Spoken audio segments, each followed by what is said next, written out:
नमस्कार दोस्तों, कैसे हैं आप लोग। उम्मीद है आप सभी अच्छे होंगे। दिल्ली से लेकर बंगाल तक हड़कंप मचा हुआ है और वजह इसकी ईडी की बीते रोज हुई छापेमारी है। पश्चिम बंगाल के अंदर चूंकि चुनाव होने हैं तो सियासी सरगर्मी वैसे ही तेज है। इस बीच जब ईडी ने छापेमारी की तो टीएमसी के नेता अमित शाह के दफ्तर के बाहर दिल्ली में पहुंच गया, जिसके बाद उनको हिरासत में भी लिया गया। राहुल गांधी दूसरी तरफ डबल इंजन की सरकारों को टारगेट कर रहे हैं और कह रहे हैं कि ये भारतीय जनता पार्टी नहीं बल्कि भ्रष्ट जनता पार्टी है। कारनामे उनके तमाम राज्यों के राहुल गांधी गिना रहे। तो आखिरकार चल क्या रहा है देश में, इसको लेकर बातचीत करेंगे। केपी मलिक जी हमारे साथ मौजूद है। बहुत बहुत स्वागत है सर आपका। धन्यवाद। केपी मलिक जी, बंगाल से लेकर दिल्ली तक हड़कंप मचा हुआ है। जिस तरह से ईडी ने छापेमारी की है, ममता बनर्जी एक्शन में आ गई हैं। उनके तमाम नेता अमित शाह के दफ्तर के बाहर प्रदर्शन करने पहुंचे तो उनको हिरासत में ले लिया गया। आखिरकार डर किसके मन में है? देखिए, अगर आप ईडी की कार्रवाई देखें पिछले कुछ सालों में, चाहे आप महाराष्ट्र को लीजिए चाहे आप दिल्ली को लीजिए, जहां जहां चुनाव आता है वहां ईडी एक्टिव हो जाती है। चाहे वो अजीत पवार हो, चाहे वो एकनाथ शिंदे हो, चाहे वो दूसरे नेता हो, उनका आप हश्र देखिए और फिर क्या परिणाम रहा। कितने ईडी ने उन लोगों को कितने दिन जेल भेजा। उसके बाद दिल्ली के चुनाव में अरविंद केजरीवाल को सीएम रहते हुए उठा लिया और ईडी लगातार पूछताछ कर रही है। आज कहाँ है केजरीवाल? फिर बिहार में चुनाव आया तो लालू के परिवार पे ईडी टूट के पड़ गई। अब शांति से बैठी है ईडी, क्या चुनाव हो गया, अब क्यों नहीं लालू को बुला के पूछताछ चल रही है उसकी पत्नी से, उसके बेटे से। तो ये देखिए जिस तरीके से ईडी का बेजा प्रयोग भारतीय जनता पार्टी कर रही है। और कल तो कलकत्ता में हद ही हो गई कि आप जो है उनके जो मीडिया एडवाइजर हैं, उनके जो राजनीतिक सलाहकार हैं, उनके जो आईटी सेल के प्रमुख हैं, प्रतीक जैन के यहाँ छापा मार रहे हैं हम। और वहां आपको पता है कि वो उनकी सारी स्ट्रेटजी बना रहे हैं चुनाव की। आपको वो फाइलें चाहिए और इसी पे तो ममता बनर्जी बौखला गई कि भाई आप छापामारी करिए, आप पैसा ढूंढिए, आप फाइनेंस का लेन देन क्या है गड़बड़ियां उसको देखिए। आप तो हमारे चुनाव के कागज भी चोरी करने आ गए। तो आप ये देखिए कि जिस प्रकार ईडी की कार्रवाई में गिरावट आ गई है, ईडी की साख में गिरावट आ गई है, एक तो बहुत दुर्भाग्यपूर्ण है। और अमित शाह किसी भी कीमत पे अपनी सरकार बनाने के लिए, ममता बनर्जी को किसी भी कीमत पे हराने के लिए किसी भी स्तर पे जा सकते हैं, ये हमने कल देखा है। आपको क्यों इंटरेस्ट है उनकी स्ट्रेटजी चुराने में? आपको क्यों इंटरेस्ट है उनकी आंकड़े चुराने में? आपको क्या इंटरेस्ट है उनकी रणनीति को पता करने में? आप अपना करिए ना भाई।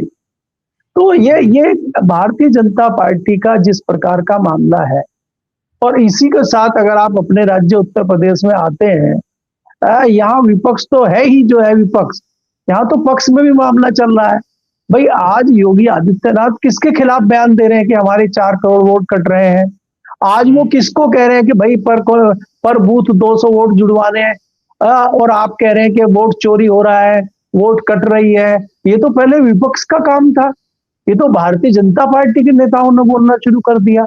और भारतीय जनता पार्टी का कोई ब्लॉक स्तर का नेता तो है नहीं, कोई पार्टी का प्रवक्ता तो है नहीं, कोई जिला अध्यक्ष तो है नहीं। एक प्रदेश का मजबूत मुख्यमंत्री इस बात को उठा रहा है, तो ये जताता है कि भारतीय जनता पार्टी की चुनाव लड़ने की रणनीति क्या है और वो सामने वाले को किस प्रकार से दबाती है। ये सारा मामला है। तो इसमें इसमें आप ये देखेंगे कि जिस प्रकार से आज उनके सांसदों ने प्रदर्शन किया और आप पुलिस उनको उठा के ले गई, है ना, उनकी गिरफ्तारी हुई, बाद में छोड़ा, रिलीज किया। तो ये क्या विपक्ष को बिल्कुल खत्म करना चाहते हैं? अगर खत्म करना चाहते हैं तो फिर आप लड़ाई किससे लड़ेंगे? फिर अगर विपक्ष ही नहीं रहेगा तो सरकार तो तानाशाही करेगी, मनमानी करेगी। तो आप इस तरीके से अगर करेंगे देश में, तो मुझे लगता है ये दुर्भाग्यपूर्ण है जी। पवन खेड़ा कह रहे हैं सर कि ईडी, आईटी, सीबीआई बीजेपी की प्राइवेट आर्मी बन गई है। इसको किस तरह से देखा जाए? मतलब पहले कहा जाता था कि ये जो एजेंसियां हैं वो पपेट हैं, तोते की तरह हैं, कैद करके रखा गया है। अब इन्हें प्राइवेट आर्मी बताया जा रहा है। देखिए, अगर आप देखें, ये तो कांग्रेस के टाइम पे ही एक जज ने कहा था कि सीबीआई जो है वो सरकार का तोता है। तो ये तो बात ऐसी नहीं है कि वो तो कांग्रेस के टाइम में भी था। लेकिन कांग्रेस के टाइम पे एक थोड़ा सा कंट्रोल था और कांग्रेस डरती थी जनता से, विपक्ष से। ऐसा नहीं है कि पहले नहीं होती थी, ये चीजें होती थी, खूब होती थी, लेकिन सरकारें डरती थी विपक्ष से और जनता से। इस सरकार में ये फर्क है, ना ये जनता से डर रही है और ना ये विपक्ष से डर रही है, और विपक्ष को खत्म करने के तौर तरीके ढूंढ रही है। और बेशर्मी इतनी है कि जितने मर्जी आरोप लगा लीजिए, जितने मर्जी आप इनके घोटाले खोल दीजिए, इनको कोई फर्क नहीं पड़ता, चुप्पी साध के बैठे हो। आप देखिए कि उत्तराखंड में किस प्रकार से लोग आंदोलन कर रहे हैं।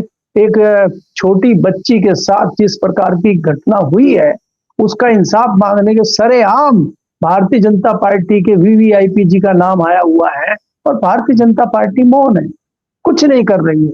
मतलब आपको कोई फर्क नहीं पड़ता, कोई सड़कों पे उतरे, कोई मरे, कोई विरोध करे, कोई आपकी आलोचना करे, आपको कोई फर्क नहीं पड़ता। आपका अपना टारगेट है, सरकार बनाइए और धन की उगाही करिए और लूटपाट शुरू करिए आप, और जो बोले उसको देशद्रोही ठहरा दीजिए। ये एजेंडा देश में चल रहा है इनका।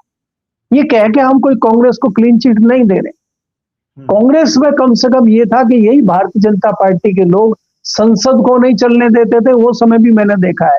यही भारतीय जनता पार्टी के लोग अगर दिल्ली में जरा सी गड़बड़ हो जाती थी तो घड़े और प्याज की मालाएं पहन के भी ये बैठ जाते थे धरनों पे, वो समय भी हमने देखा है। आज दिल्ली में इतनी बड़ी आतंकवादी घटना हुई है, आज तक एक बयान सरकार की तरफ से नहीं आया। विपक्ष भी डरा हुआ है, कहीं हम कुछ इस पर बोल दें और हमें ही ना देशद्रोही ठहरा दिया जाए। तो ये भारतीय जनता पार्टी का जो आचरण है, और भारतीय जनता पार्टी जिस स्तर पर धीरे धीरे गिरती जा रही है, मैंने तो लिखा है आज आर्टिकल कि भारतीय जनता पार्टी के अंदर भी बगावती सुर उठ रहे हैं। भारतीय जनता पार्टी को चलाने वाले चंद लोग हैं, वही चला रहे हैं, जो 4 दशकों से, 5 दशकों से, 3 दशकों से पार्टी के लिए काम कर रहे हैं, वो सब किनारे लगे हुए हैं। कुछ नेता पैराशूट से उतारे गए हैं और कुछ खुद उतरे हैं, उनके हवाले भारतीय जनता पार्टी है। अब ये भारतीय जनता पार्टी का क्या हश्र होगा, भारतीय जनता पार्टी किस स्तर तक जाएगी, ये हमें देखना है अगले कुछ महीनों। जी। लेकिन रविशंकर प्रसाद तो कह रहे हैं ममता को घोटाले खुलने का जो है डर है, राज जो उनके छुपे हुए हैं वो बाहर आ जाएंगे, इसीलिए वो डरी हुई हैं, वो सहमी हुई हैं और इस कार्रवाई का विरोध कर रही हैं। रविशंकर जी को 11 साल में याद आए हैं ममता बनर्जी के घोटाले। चुनाव से 2 महीने पहले रविशंकर जी पहले कहीं चले गए थे, भारतीय जनता पार्टी को 2 महीने पहले ही घोटाले याद आते हैं। लालू के ऊपर कब से केस चल रहा है और चंद महीने पहले, 1 महीने पहले आप उनके यहाँ छापामारी कर रहे थे। हम कह रहे हैं ना, अब चुनाव खत्म हो गए बिहार में, तो ईडी जाए अपना काम शुरू करे। दिल्ली में केजरीवाल को क्यों नहीं पकड़ रहे हैं अभी आप महाराष्ट्र में गिरफ्तारियां ईडी क्यों नहीं कर रही है? ईडी वहीं क्यों जाती है जहां चुनाव होता है? वो सारे घुसपैठिए वहीं क्यों जाते हैं जहां चुनाव होता है? अब क्या जो दिल्ली में घुसपैठियों की बात कर रहे थे आप, वो चले गए क्या? बिहार में घुसपैठिए की बात कर रहे थे, वो चले गए क्या? अब सारे घुसपैठिए पश्चिम बंगाल में आ गए क्या? ममता के घर में छुपे हुए हैं क्या? आप पकड़ने जा रहे हैं आप उनको? यूपी आज इसका, ये जो यूपी में वोट काटे हैं आपने 3 करोड़ के लगभग, इसमें क्या वो घुसपैठियों के नाम भी थे क्या? उनको भी तो बताइए, वो घुसपैठियों को नाम काट के कहाँ भेजा आपने? तो ये तो एक तरफा कार्रवाई है, एक तरफा बात है। देखिए, अगर ममता बनर्जी ने कोई भी गलत काम किया है, ममता बनर्जी ने कोई हेराफेरी की है, तत्काल उनको जेल जाना चाहिए। लेकिन आपने 2 साल पहले, 3 साल पहले जेल में क्यों नहीं भेजा? और आप उनको जहां, अगर आपने 11 साल में नहीं भेजा तो 2 महीने और रुक जाइए। वो कौन सा देश छोड़ के भाग रही हैं? तो 2 महीने के बाद उनको जेल में डालिए। ये जेल में डालना नहीं है आपको। हम जानते हैं कि ईडी का कितना रिजल्ट आया है, कितने केस में उन्होंने सफलता हासिल करी है, ये भी हमें पता है। ईडी का रेट जो है 100 में से 4 केस को ऊपर तक पहुंचाना है और उसमें सफलता हासिल करना है। ईडी का रेट बहुत खराब है सर। दिल्ली तो सबसे बड़ा उदाहरण है। आम आदमी पार्टी की पूरी लीडरशिप को अंदर कर दिया और अब सभी बाहर हैं। चुनाव लेकिन दिल्ली में अब जीत गए हैं तो अब सब कुछ चंगा हो गया है। अब एलजी भी प्रदूषण के लिए कुछ नहीं बोलते हैं, या फिर कुछ भी हो जाए कहीं पर क्राइम को लेकर कोई बात नहीं करते, पहले सड़कों पर आ जाते थे। नहीं, देखिए, एलजी तो बहुत परेशान थे पहले। एलजी रोज घूमने जाते थे, रोज दिल्ली में चेकिंग करते थे सब जगह जाके। अब तो दिल्ली में राम राज चल रहा है, अब तो दिल्ली में कोई गड़बड़ी हो नहीं रही है। पहले पोल्यूशन होता था केजरीवाल के टाइम पर, अब कोई पोल्यूशन नहीं है, कोई गड़बड़ियां नहीं हो रही है, कोई महिलाओं के साथ बदतमीजी नहीं हो रही है, सब सड़कें बढ़िया है, नई बसें चल रही हैं, कोई दिक्कत है ही नहीं। मेनका गांधी ने तो कह दिया कि जो पटाखे फोड़ रहे हैं वो देशद्रोही हैं और वही जिम्मेदार है। सुप्रीम कोर्ट को भी लपेट लिया कि सुप्रीम कोर्ट भी इसमें दोषी है। सरकार का कोई जिम्मेदारी, सरकार की कोई जिम्मेदारी नहीं है। मैं हिमांशु इसीलिए कह रहा हूं आपको कि ये बेशर्मी की पराकाष्ठा है, इसीलिए इनको कोई फर्क नहीं पड़ता है। दिल्ली में हमारे मोहल्ले में पिछले 2 साल से सरकार नहीं बन रही है, हम लगातार परेशान हैं, और भारतीय जनता पार्टी की सरकार को भी साल भर से ज्यादा होने वाला है, कुछ नहीं हुआ उसमें। तो ये तो बेशर्मी है इनकी कि आप कर लीजिए जो करना है। भाई आप ये देखिए ना, इससे बड़ा दुर्भाग्य क्या होगा कि उत्तराखंड में न्याय मांगने के लिए पूरे उत्तराखंड के लोग सड़कों पर उतरे हुए हैं, और मुख्यमंत्री के कान पे जू ही नहीं रेंग रही है। वो दबाने की कोशिश कर रहे हैं, अभी भी जो पत्रकार उठा रहा है उसको अंदर करने की कोशिश कर रहे हैं, धमकाने की कोशिश कर रहे हैं। मतलब आपको समस्या का हल नहीं करना है। अगर आपसे कोई पत्रकार सवाल पूछता है, मध्य प्रदेश के इंदौर में देखा आपने, आप ढिंढोरा पीट रहे हैं कि सबसे साफ सुथरा प्रदेश जो है, हमारा जो नगर है, शहर है, वो इंदौर है, और इंदौर के लोगों को आप क्या पानी पिला रहे हैं, लोग मर जाते हैं। और जब एक पत्रकार सवाल पूछता है आप उसको घंटा बताने लगते हैं। तो ये तो भारतीय जनता पार्टी के नेताओं का हाल है। तो भारतीय जनता पार्टी तो अभी बेशर्मी की कगार पे खड़ी है, और उसको किसी से कोई फर्क नहीं पड़ता है, मुझे तो ऐसा लगता है जी। ये भी सर, राहुल गांधी भी बहुत ज्यादा आक्रामक हो गए। डबल इंजन सरकारों को लेकर तमाम राज्यों का उन्होंने जिक्र किया है। उन्होंने उत्तराखंड का भी जिक्र किया, अंकिता भंडारी केस का। उन्होंने उत्तर प्रदेश में जो उन्नाव कांड हुआ उसका भी जिक्र किया, इंदौर का भी जिक्र किया, अरावली राजस्थान उसका भी जिक्र किया। और वो कह रहे हैं कि जो डबल इंजन की सरकारें हैं ये सिर्फ दिखावे की हैं, ये भ्रष्ट सरकारें हैं। भारतीय जनता पार्टी का उन्होंने नाम ही भ्रष्ट जनता पार्टी रख दिया है। इसको किस तरह से देखें इस बयान को? देखिए, अगर आप राहुल गांधी के बयान को देखते हैं, राहुल गांधी जो चीज उठाते हैं उसको देखते हैं, तो मुख्य विपक्षी दल के नेता होने के नाते और पार्लियामेंट में विपक्षी दल के नेता होने के नाते उनका फर्ज बनता है कि वो इस तरह की चीजें करें। उन्होंने कोई बहुत अनोखी बात कह दी है, मैं कोई इससे इत्तेफाक नहीं रखता। ये सब जनरल बात है, इनको लगातार मुद्दों को हम और आप जैसे पत्रकार भी लगातार उठा रहे हैं। उसी बात को उन्होंने कहा है, चाहे उन्नाव का मामला हो। मैं 3 बार अभी आपके इसी शो पर जिक्र कर चुका हूं कि उत्तराखंड में जिस तरह की हृदय विदारक घटना हुई है, और उस पर सरकार जो है नाकामयाब सिद्ध हो रही है, बेशर्मी सिद्ध हो रही है इस सरकार की, वो सवाल तो हम भी उठा रहे हैं, उसी सवाल को राहुल गांधी उठा रहे हैं। तो ये कोई बहुत अनोखी बात राहुल गांधी ने की है मुझे नहीं लगता है। लेकिन हमें ये देखना होगा कि जिस प्रकार से जनता सड़कों पर उतरी हुई है, विपक्ष के राजनीतिक दलों को भी सड़क पर उतरना होगा, तब यहाँ पे कुछ सुनवाई हो सकती है। अन्यथा अगर आप ट्वीट करते रहेंगे, आप खाली प्रेस कॉन्फ्रेंस करते रहेंगे, उससे इनको कोई फर्क नहीं पड़ता है। क्योंकि इन्होंने इतना भक्ति में लीन कर दिया है लोगों को, इन्होंने इतनी जो है भक्ति, धार्मिक भक्ति का नशा कर दिया है कि वो लोग जो है नशे में हैं, और उनको अभी कोई फर्क नहीं पड़ता है। देखिए, तमाम जनता कभी जागरूक नहीं होती, जागरूक लोगों की संख्या बहुत कम होती है। आप मुगल काल से लेके आज तक के इतिहास को देख लीजिए, आप पूरे 200 साल अंग्रेज काल में देख लीजिए कि अंग्रेजों से लड़ाई लड़ने वाले चंद लोग थे। इनका तो इतिहास ही नहीं पता लोगों को कहा थी। अभी आपके यहाँ प्रेरणा, राष्ट्रीय प्रेरणा स्थल बना है 250 करोड़ रुपया खर्चा करके, और जो 3 लोगों की मूर्तियां लगी हैं, आप जरा सर्च करिए हिस्ट्री में कि उनका कितना योगदान है देश को आजाद कराने में। तो ये तो खोखले जो चीजें हैं उसकी तरफ ज्यादा ध्यान लोगों को दे रहे हैं, और एक डाइवर्जन का इनका काम चल रहा है कि चीजों को डाइवर्ट किया जाए ताकि लोग शांत रहें। अब इन्होंने अयोध्या भेजना शुरू कर दिया है लोगों को, लगातार धार्मिक नशा लोगों को पिला रहे हैं ताकि वो उसमें झूमता रहे, और उसको ना विकास के बारे में पता है। अगर कहीं कोई बलात्कार की घटना हो रही है, लूटपाट की घटना हो रही है, दूसरा भ्रष्टाचार की घटना हो रही है, महंगाई की घटना हो रही है, उत्तर प्रदेश में आरक्षण को खत्म किया जा रहा है, संस्थाओं में लोगों की नौकरियां नहीं लग रही हैं, इससे ध्यान हटाने के लिए आपको भक्ति में लीन किया जा रहा है, और लोग हो रहे हैं। तो इसलिए बहुत ज्यादा फर्क लोगों पे नहीं पड़ रहा है। और विपक्ष भी देखिए, अगर आप विपक्ष की बात करेंगे, तमाम लोगों को घेरा हुआ है इन्होंने। भी राहुल गांधी से भी तो ईडी ने पूछताछ की थी ना, अभी अखिलेश से पूछताछ हो जाएगी, तो फिर ये कैसे सड़कों को, इनको अपना डर रहेगा जेल में जाने का। तो इसलिए इन्होंने क्या किया है कि सबको कहीं ना कहीं फंसाया हुआ है, ताकि कुछ बोल ही ना पाए कोई। कल को हमें और आपको ही ईडी उठा के ले जाए और 8 दिन अंदर बंद रखे और 9वें दिन कह दे आपके ऊपर कोई दोष साबित नहीं हो रहा, आप जाइए, तो 8 दिन तो हम खराब हो गए ना हमारे। 8 दिन तो हम चुप बैठ गए ना, 8 दिन तो हरेसमेंट हमारी हो गई ना। तो यही कुछ नेताओं के साथ हो रहा है।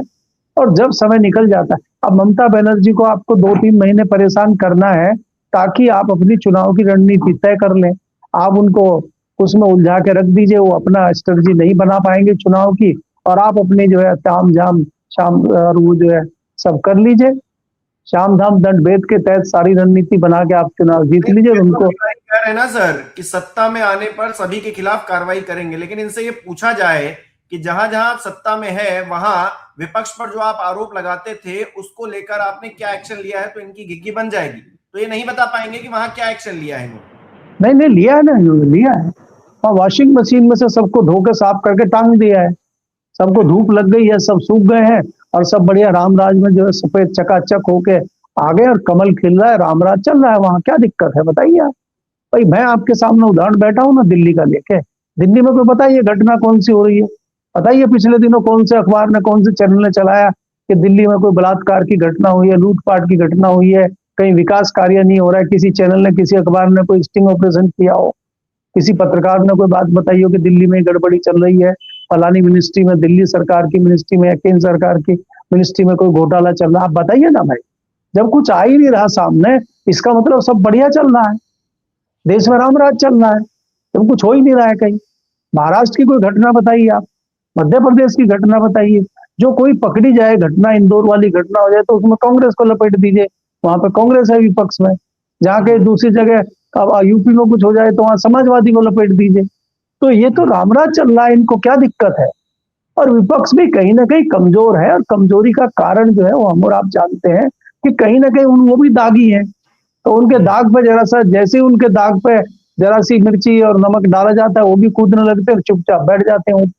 आज हश्र ये हो गया है कि आप सवालों का जवाब दे नहीं रही है सरकार, सवाल कोई पूछने वाला है नहीं, जो पूछेगा वो देशद्रोही हो जाएगा। तो इसलिए लोग शांत बैठे हुए, विपक्ष भी दड़बे में घुसा हुआ है। विपक्ष करे तो क्या करे, विपक्ष को एक नई चीज दे देते हैं। पार्लियामेंट में आपने देखा, एक दिन पार्लियामेंट चली हो, सारे मुद्दे डाइवर्ट कर दिए और अपने जो बिल पास करने थे धीरे से अपने बिल पास कर लिए। तो यही सरकार की स्ट्रेटजी है। बहुत बहुत शुक्रिया केपी मलिक जी हमारे साथ जुड़ने के लिए, तमाम बातचीत के लिए। हमारे दर्शक ये जो देश के अंदर परिस्थितियां उसको किस तरह से देख रहे हैं हमें कमेंट करके जरूर बताएं। इस वीडियो को लाइक करना, शेयर करना मत भूलिएगा। हमारे चैनल को सब्सक्राइब नहीं किया है तो वो भी जरूर कीजिएगा। बहुत बहुत धन्यवाद आप सभी लोगों का।